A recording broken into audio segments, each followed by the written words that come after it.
రాష్ట్రంలో గ్రామ పంచాయతీల పునర్వర్గీకరణకు ప్రభుత్వం పచ్చజెండా ఊపింది. సంబంధిత ప్రతిపాదనలను ఆమోదిస్తూ ఉత్తర్వులిచ్చింది. జనాభా, పంచాయతీ ఆదాయం ఆధారంగా వీటిని పునర్వర్గీకరించారు.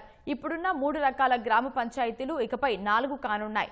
ఇందులో ఒకదాన్ని కొత్తగా రూర్బన్ పంచాయతీగా నిర్ణయించారు. గ్రామీణ ప్రాంతాలను సమగ్రంగా అభివృద్ధి చేయడమే లక్ష్యంగా మార్పులు చేస్తున్నట్లు ప్రభుత్వం తెలిపింది. పట్టణ తరహా సదుపాయాలు కల్పించాలని సీఎం చంద్రబాబు పంచాయతీరాజ్ గ్రామీణాభివృద్ధి శాఖను ఇటీవల ఆదేశించారు. దీనిపై అధికారుల కమిటీ ఇచ్చిన నివేదికపై పంచాయతీల పునర్వర్గీకరణకు పంచాయతీరాజ్ గ్రామీణాభివృద్ధి శాఖ ప్రతిపాదించింది.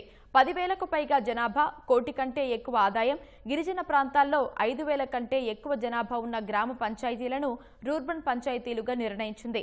3,000 నుంచి 10,000 మధ్య జనాభా, 30 లక్షల రూపాయల కంటే ఎక్కువ, 1 కోటి కంటే తక్కువ వార్షిక ఆదాయం, గిరిజన ప్రాంతాల్లో 2,500 నుంచి 5,000 మధ్య జనాభా ఉన్న పంచాయతీలను గ్రేడ్ 1 పంచాయతీల్లో చేర్చనుంది.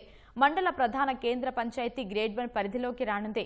అలాగే 2,000 కంటే తక్కువ జనాభా, గిరిజన ప్రాంతాల్లో 1,500 నుంచి 2,000 లోపు జనాభా ఉన్న వాటిని గ్రేడ్ 2 పంచాయతీలుగా నిర్ణయించింది. 1,500 కంటే తక్కువ జనాభా ఉన్న పంచాయతీలను గ్రేడ్ 3 పంచాయతీలుగా నిర్ణయిస్తూ ప్రభుత్వం ఆదేశాలు జారీ చేసింది.